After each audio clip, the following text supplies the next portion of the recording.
Hello there everyone, it's TIJ, welcome back to another FM18 team guide. Today it's the turn of Everton, playing a few miles away from Liverpool, who the one that I did previously today is on. If you haven't watched the Liverpool one yet, go over to the channel and watch that. We're going to get straight into the Everton one today. Obviously, a lot of players have signed over the summer. You've got Wayne Rooney, David Klassen, Jordan Pickford and Michael Keane, just to mention a few. But in real life, obviously, it hasn't really worked out. If you look at the dynamics just quickly, the social groups actually, quite a few of the new signings make up that core social group. And as an older and more experienced player, Wayne Rooney jumps straight into a team leader role. But if you look at the squad quickly, obviously we've got Jordan Pickford, who's going to be your main goalkeeper. And they've signed a lot of solid players in theory. Michael Keane, Klassen, Rooney. Who else have we got? We've got Gylfi Sigurdsson as well here. And really, these players should be absolutely class. But in real life, it just hasn't worked out for Everton. It's quite an odd one. But yeah, if we look at the dynamics, obviously, in the hierarchy, Baines, Jagielka and Rooney are your team leaders, which makes complete sense, to be honest. But Baines, I think, is Baines getting on a bit, or am I going doolally? No, Baines is 32, with Jagielka 34. So actually, all your team leaders are approaching the end of their career. If you can keep Ross Barkley, perhaps he'll probably be a team leader in the end. And you might have to buy a few in terms of a bit of leadership skills. If we look at the team report, defensive depth's quite weak, with Leighton Baines a limited option at left back.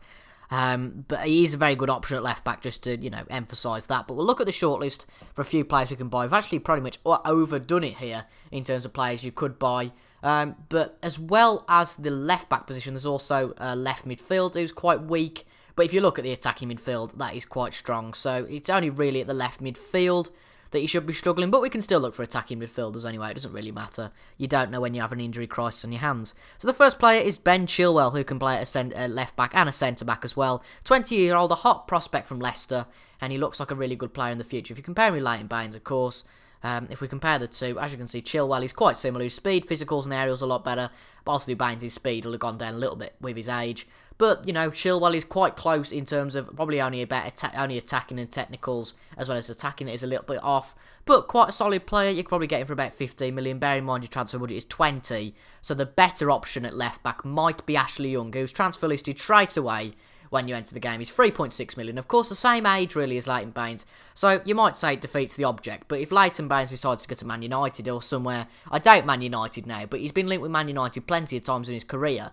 But if you compare him to Ashley Young, I'd say that Ben Chilwell's the better player. But obviously we're talking about Leighton Baines. Leighton Baines is, a little bit of a better player, but Young has speed on his side. But it's all about what, you get what you get for your buck, if you like, because 3.6 million is going to be a lot less than you pay for Chilwell, so you're not going to get as good a player, granted, and you might have to pay a lot more in wages, but, if Baines leaves, I think Young would be a good backup option to sign in place of him.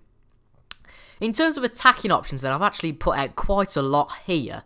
I'm going to start up front. The two players up front, obviously, they've never really filled the void that Romelu Lukaku left. So we've got a young player, Bril Donald Mbolo, that his happiness is extremely poor, so he might be quite happy to leave Schalke. That he's not Gelen-stricken. It's just Schalke. It's just another name for them on the game. He's a very versatile player. Can play on the wing as well as up front. If we compare him to who's our main striker, I'm just trying to have a think now. We've got Wayne Rooney, obviously, but that might not be the best of choice. We've got Sandro who can play up front. We'll compare it to Sandro, I suppose. But as you can see, Mbolo being the green highlight there. His physicals, his vision and his speed are quite comparable, as well as his aerials.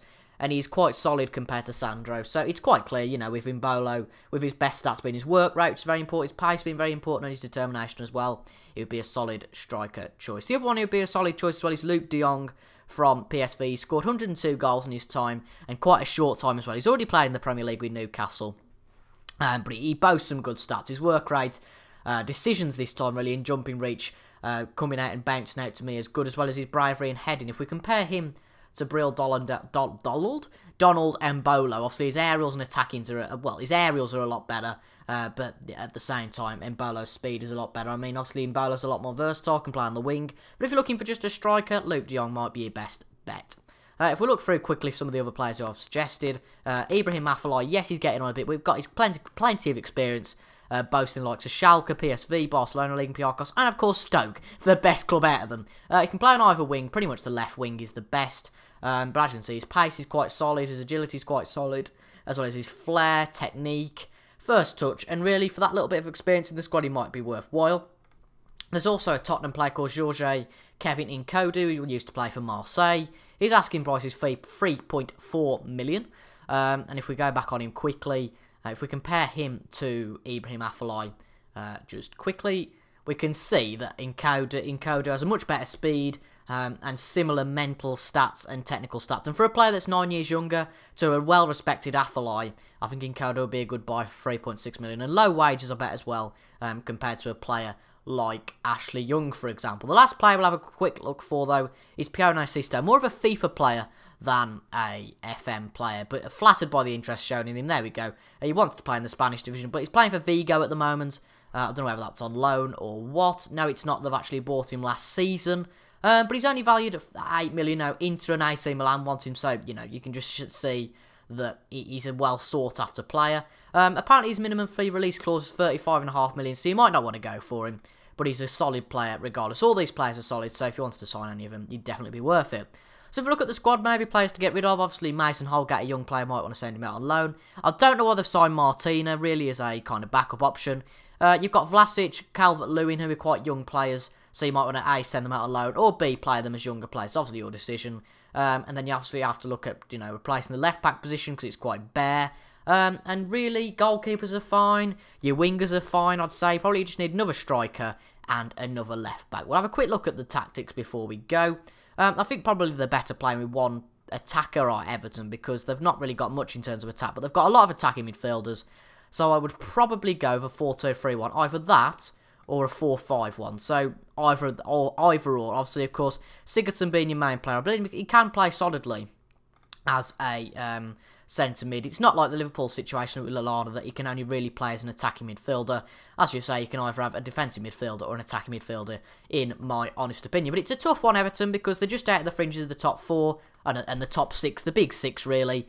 But, you know, they're only competing with themselves because, well, you could say they're only competing with themselves, but if they do overachieve, they could easily slip into that top 6. Let me know how you get on in your Everton saves on FM18, and any questions you want to ask me, feel free. I'm not obviously the gospel here, but, you know, I don't know whether to respect my opinion or not. I don't even respect my own opinion. But, you know, I'm just trying to give you a bit of a guide as to who you might want to sign on your Everton save in FM18.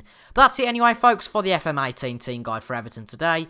And if you do like this video, make sure to leave a like, comment, subscribe to the channel if you're new. And if there's any team guides you haven't watched quite yet, make sure to go and watch them over on the channel. As I said already, subscribe if you're new. Show me any of your Everton saves in the comments. You know, you can just describe them. Or if you put them on YouTube, leave a link and I might even give you a shout out if I feel generous. Anyway, I've been TIJ. Thank you all very much for watching. And I'll see you guys tomorrow for another few team guides in the Premier League. Thank you all very much for watching. And I'll see you guys tomorrow. Goodbye.